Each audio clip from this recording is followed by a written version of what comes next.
The highest honor that a California sherry can win has just been bestowed upon CRESTA BLANCA Cresta Blanca. Cresta Blanca.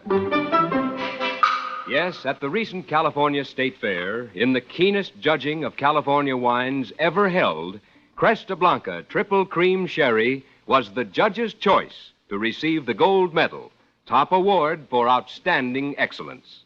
This is another tribute to Cresta Blanca Triple Cream by America's leading connoisseurs of fine wines. Proof indeed that when you pour distinguished Cresta Blanca, you serve the best. Shenley's Cresta Blanca Wine Company, Livermore, California. And now, Shenley brings you radio's outstanding theater of thrills, Suspense. Presented by Roma Wines. That's R-O-M-A. Roma Wines, for your everyday enjoyment. Tonight, Roma Wines of Fresno, California bring you Michael O'Shea in The Twist, a suspense play produced, edited, and directed for Shenley by William Spear. Listen, Gus, you've got to do the show. I can't do it. You've written for all the big comedians. You'd turn out a hit. I don't have the time. Oh, but Gus... Look, I don't have the time. Anyways, I couldn't do it. Ridiculous. A guy with your reputation. Yeah, a guy with my reputation, yeah. What do you know? Listen, 12 years ago, I was under cabs. Gustav Green, the hack license read. Cripes, how I hated the cabs. Work like a slob, 12 or 14 hours a day for a lousy $27 a week. Now, do you blame me that I took to daydreaming? Like maybe it was my limousine and I was driving because my chauffeur had a day off? I used to sit at the wheel figuring out the darndest situations. Like I'd pick up some rich old dame and she'd leave me $1 million, or I'd save a guy. All kinds of situations. But all I got was 27 per a week. Until the night I met Van. Hey, Cabby. Take me home, driver. Home? Your home or my home, wise guy? Huh. Wits, huh? Well, you got talent and you're driving a cab. Where can I get a job driving a cab? You want the radio on? Definitely no. Oh, now don't let's be bitter, shall we? You know, radio is quite a medium. Yeah. Just think, some guy says a few words into a microphone and you can hear it as far west as Georgia. Gustav Green? Well, Mr. Green, meet Van Houser, the best gag man in the radio business. Currently freelancing, unemployed, on the beach. Well, if you're so good, why aren't you in there writing them yaks, wise guy? Why? Because words I know, rib-tickling words, gags, yeah, jokes to make a corpse laugh. But plots, situations. Situations? Yeah, that's another story. I could coin 1 million if I could figure them out. Well, look, situations. Now, let me tell you, I am a veritable Scheherazade on situations. I got 1 million. Now, look, for instance, the guy who says that if other fellas...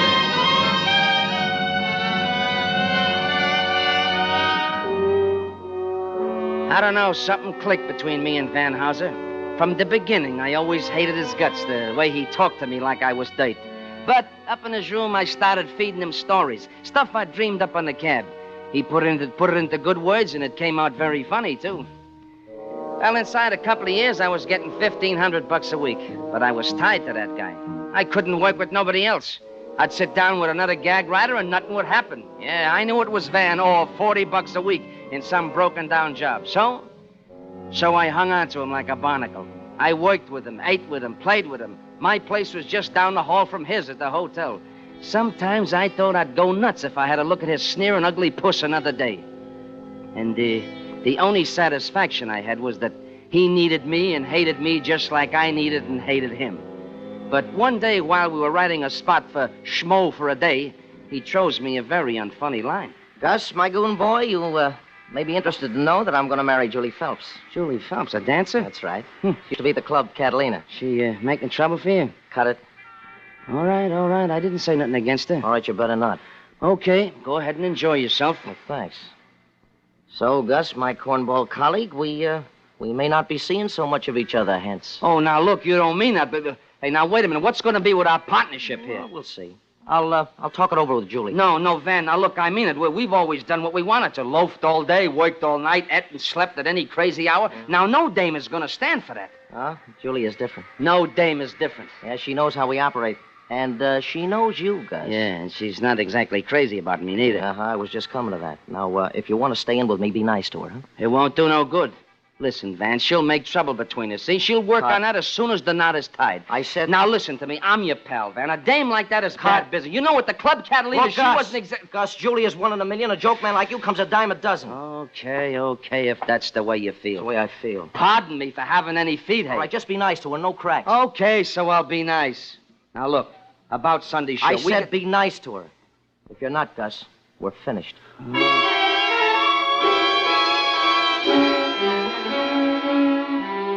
Yeah, I said I'd be nice, but I knew it wouldn't do no good. Julie was a small-town girl who soured on Broadway after she had a bust-up with Nick Edwards, the mug who runs the Club Catalina, and she wanted out. And she was going to take Van with her, too, so it came to me that I'd better figure out a situation and pronto. She didn't like me because she was scared of me. I knew about her and Nick Edwards, and Van didn't. So I says to myself, I says, Gus, maybe the dame will scare away, hey? Who is it, Van? Oh, Gus Green, what a surprise. Hello there, Julie. Yeah, this is for you. Flowers? Yeah, Van told me about you, too, see, and I figured... They're lovely. Come on in, Gus. Thanks.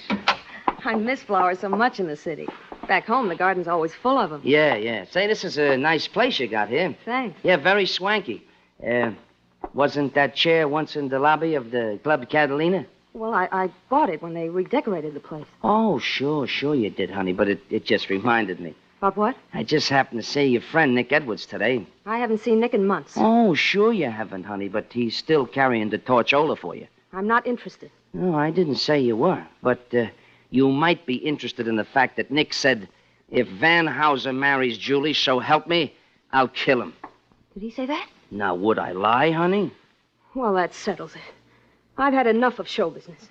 Van and me are going back home. Oh, no, you can't do that to Van, Julie. This is his life. What's he going to do in a small town? I don't care. I'm sick of it. Sick of all the cheap characters, the bums, and the hangers-on. If I want him to, Van will come with me. Oh, look, maybe he would. Well, I'm sure he would. But, Julie, what I really wanted to say was, why don't you give me a few days? I'll go talk to Nick, and who knows, maybe I can fix the whole thing up. Would you, Gus? I'd like to stay for Van's sake. I'd like to see him get a good job with regular hours. Maybe an advertiser. Sure. Nick will listen to me. Well, at least I can try, huh? Thanks, Gus. You're nice. I didn't know. And then I got another idea. What's that? Maybe the three of us could all work together. Oh, I can't write. I can type. Well, we need a secretary. We could dictate our stuff to you. I don't know shorthand. You don't have to. After all, what is a comedy script? Along the left-hand side of the page, you put the name of the character, and then you write out what he's supposed to say. Simple? Sounds simple. Well, you could spend more time with Van. How would you like to try? I'd love to. Gus, it would be wonderful.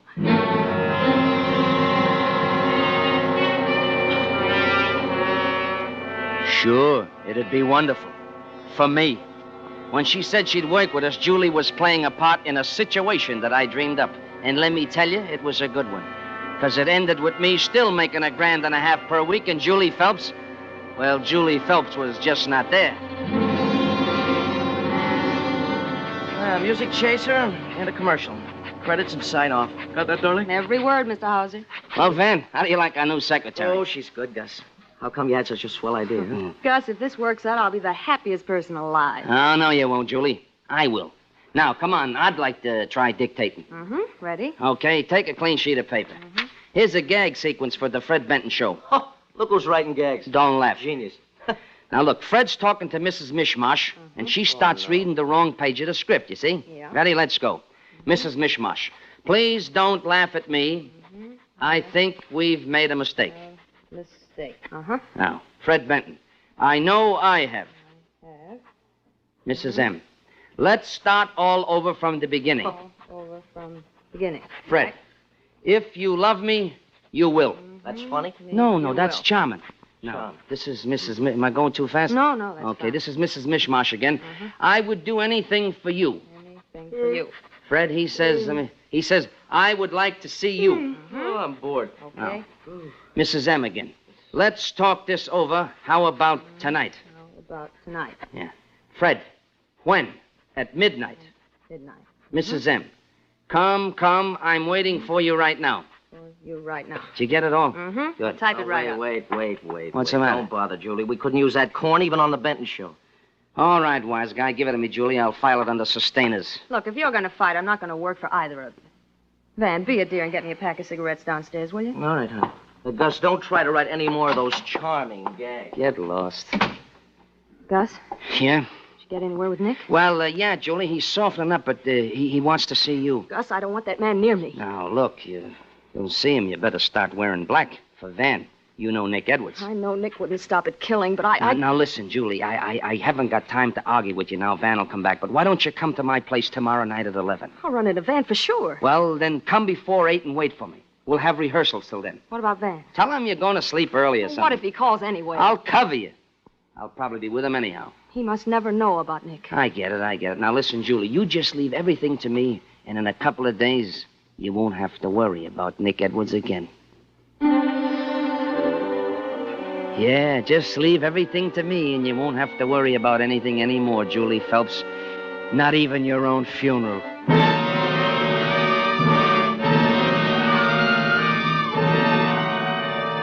Come 8 o'clock the next evening, I paid a little visit to my apartment, long enough to see that Julie was comfortable and also to get the keys to her place out from her handbag. I drove over there and went upstairs to do some interior decorating. My kind.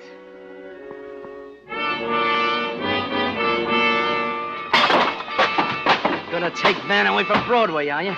Gonna send me back to $40 a week in a pig's ear, you are, Julie Phelps? Get that? In a pig's ear.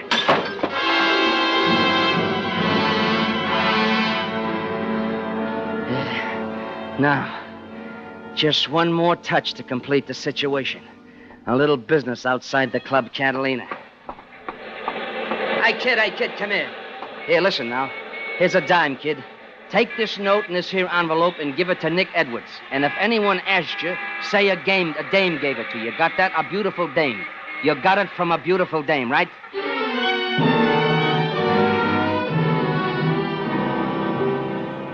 Look, Gus, no more work. Let's knock off. What's the matter, Van? You tired? No. Well, what's eating you? Oh, you wouldn't understand. All right, so don't tell me. I don't care anyhow. All right, it's Julie.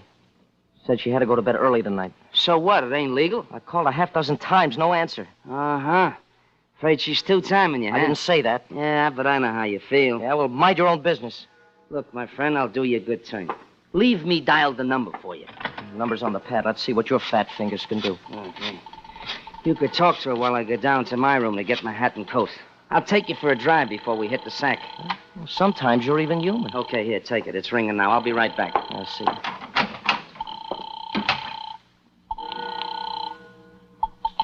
Hello? Julie, darling.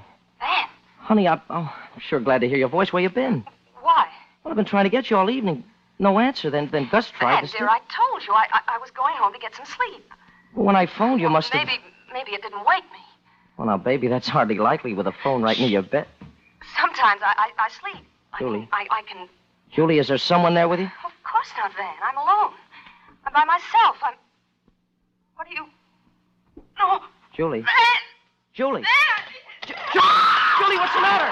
Julie!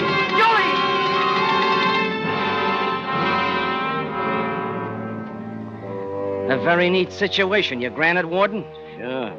Julie being killed in her apartment 2 miles away, Van hearing it over the phone, and me in the next room to him at the hotel.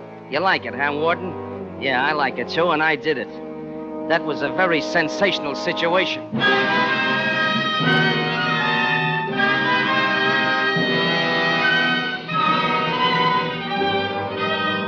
For suspense, Roma Wines are bringing you Mr. Michael O'Shea in The Twist. Roma Wines' presentation tonight in radio's outstanding theater of thrills, Suspense.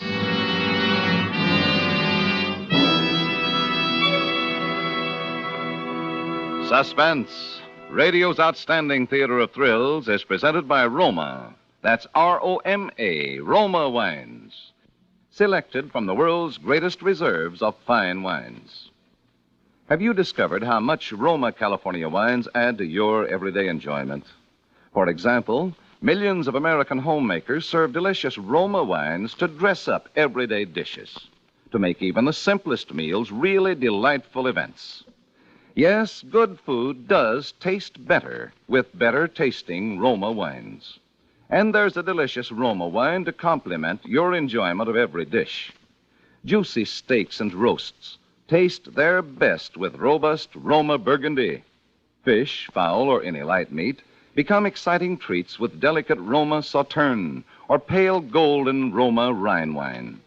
For entertaining, too, you'll find better-tasting Roma wine adds the gracious, festive note that charms guests and makes any dinner a rousing success.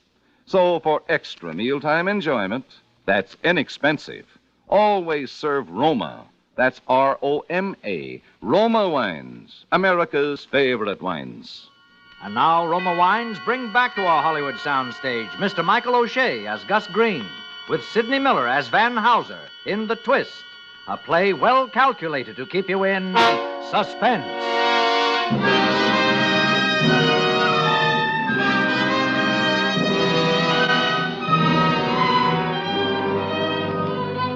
Van was still screaming into the phone when I came down the hall from my place a minute later with hat and coat draped over my very shaking arm. I opened the door. Gus.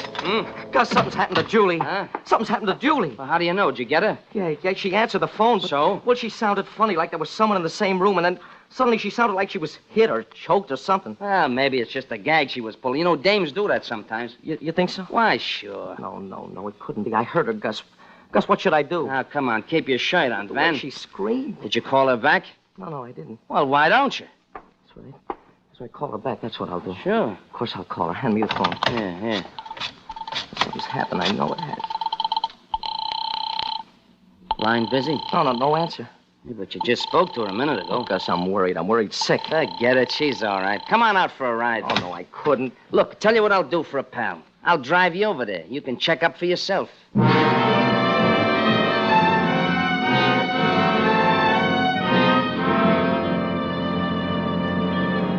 Van looked pretty grim as we drove over to Julie's place in the West 70s. I checked over everything I'd done and figured how I'd work out the rest of the situation. And we turned off Central Park West into the side street where Julie lived on the second floor of a converted brownstone.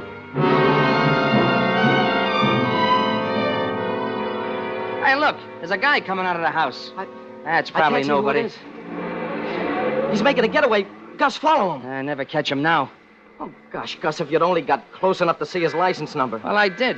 What was it? LK 573-498. LK 573-498. All right, Sam Spade. Now let's go upstairs and visit Julie, huh? The door to Julie's apartment was wide open when we got upstairs, and the place was just like I left it. Like there'd been some kind of a fight. And then I saw where I'd made a mistake. The telephone where Julie was supposed to be strangled was as neat as a pin. I watched Van's face to see if he noticed it, but, well, he was too broken up to notice anything. Julie. Gus, she was a sweet kid. What do you mean, was? I know. She's dead. What do you know? All you see is that her apartment is all busted up. I heard her scream, didn't I? Gus, I waited 20 years to meet a girl that I could marry. So help me, I'm not going to die till the guy who did this is in his grave. You'll see. You'll see, Gus. I'm kind of mixed up now, but in a little while I'll be able to think. I'll know what to do. Sure, I'll know what to do. Look, Gus, the telephone. What about the telephone? I'm going to call the police. No, Van, now wait a minute. Don't be crazy. What? Look, put the telephone down. Why shouldn't I call the police? It's very simple. You got no evidence she was murdered. But I heard her scream. Use your eyes, Van. Will you use your eyes? Julie said she was in bed. Has the bed been slept in? And where's her coat? Where's her purse? And where's her hat? They're not here, but she said she... You're right, Gus. You're right, I won't phone. Maybe she's still alive. That's better. Now, look, Van, sometimes we haven't felt too good towards each other, but after all, we've been partners for a long time, kid. And I'll tell you what, I'll do anything. Anything you say to help you out. All right, then, look. Look, just on an off chance, Gus, trace that license plate, will you? Let's find out who that guy was.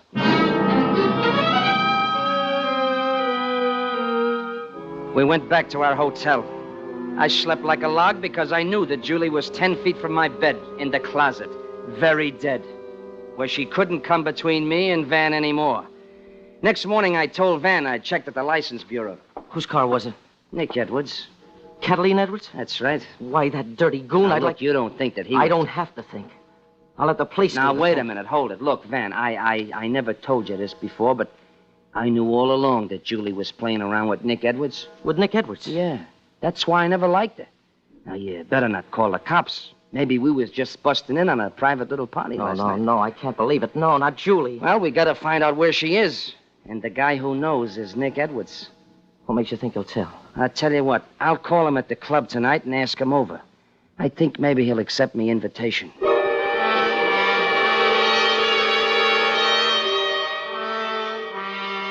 Well, Nick arrived at 11 p.m., and from my window, I watched him park his black car in a dark side street near the hotel, just like I told him to.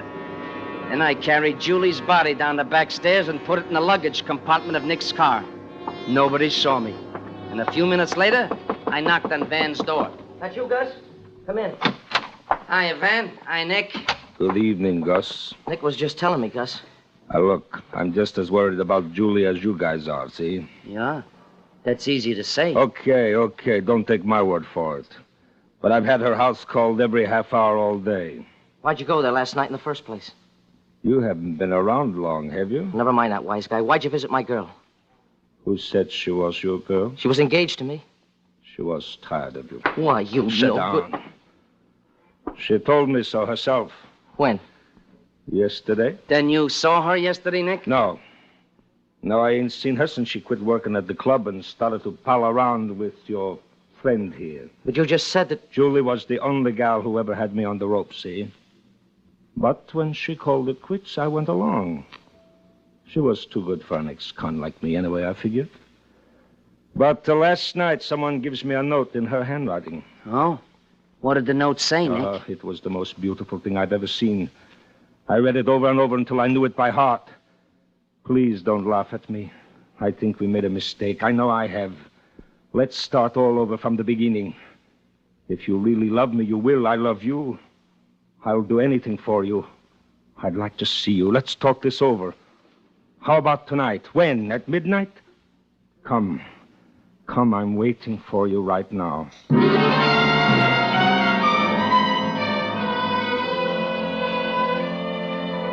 As soon as Nick Edwards left, I told Van I didn't believe anything he said, and as far as I was concerned, Nick either killed Julie or had taken her away. Van agreed with me, and we called the police.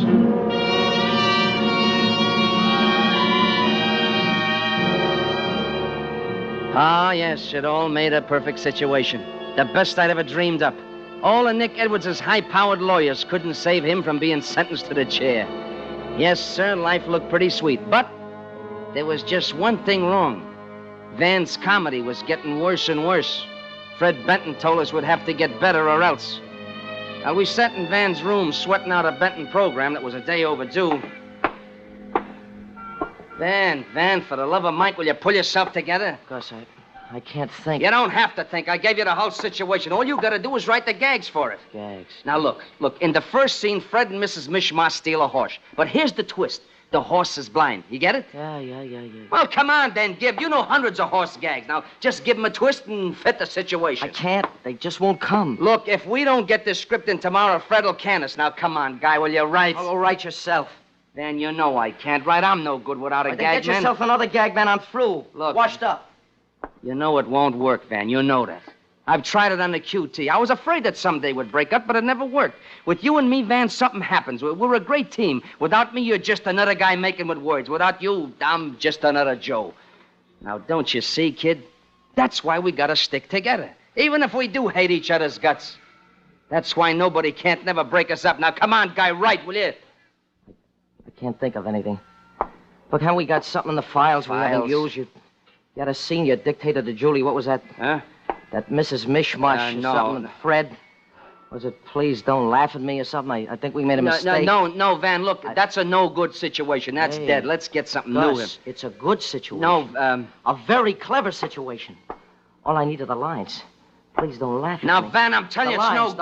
The lines. Please don't laugh at me. I'm telling you, it's no good, Van. Of course. Why didn't I think of that before? Those lines you dictated to Julie, they fit. No, they don't fit. And besides, I can't write gags. You know that. That wasn't a gag, Gus. That was a situation. The most desperate situation you ever invented. Now, wait a minute. What are you beating your gums about here? You'll find out. What are you going to do? Operator, I want to speak to Inspector Martin at police headquarters.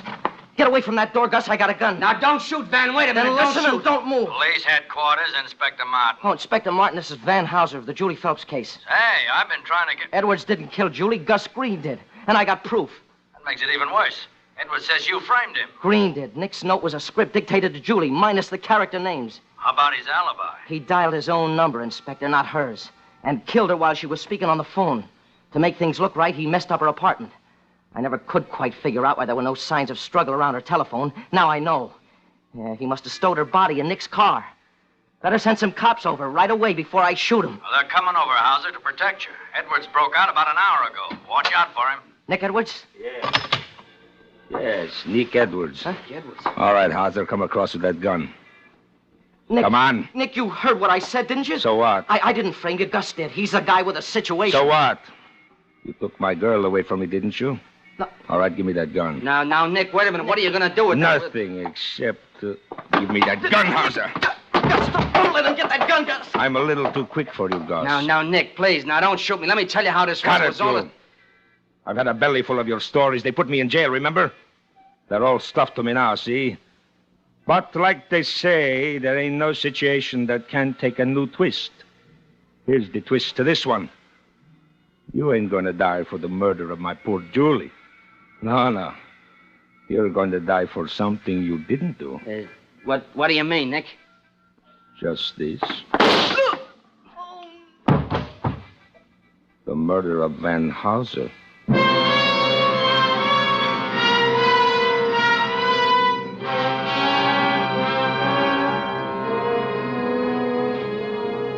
Well, they didn't believe me at the trial. So I'm up for killing my late, unlamented partner. But you know me. I always like a twist. They got Nick for killing Julie. Now I guess you can understand why I can't write the prisoner's annual show, can't you, Warden? Not without Van. And besides, like I said, I don't have too much time, do I? Before I go to the chair.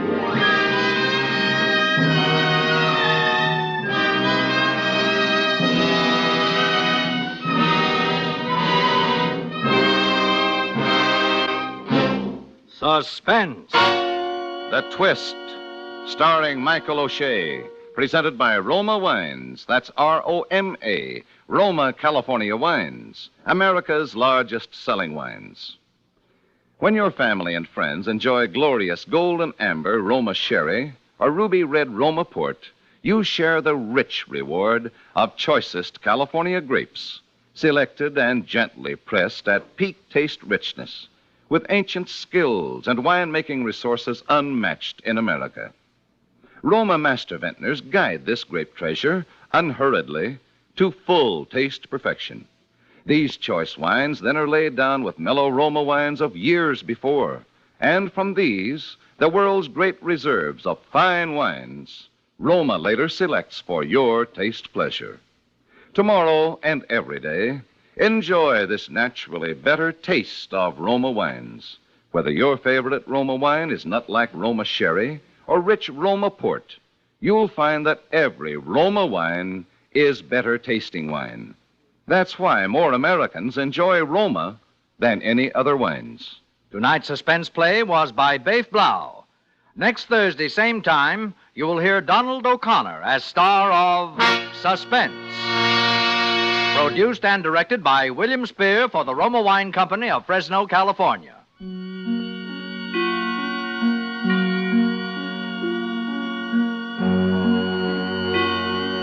In the coming week, Suspense will present such stars as Claire Trevor, Kirk Douglas, and others. Make it a point to listen each Thursday to Suspense, radio's outstanding theater of thrills.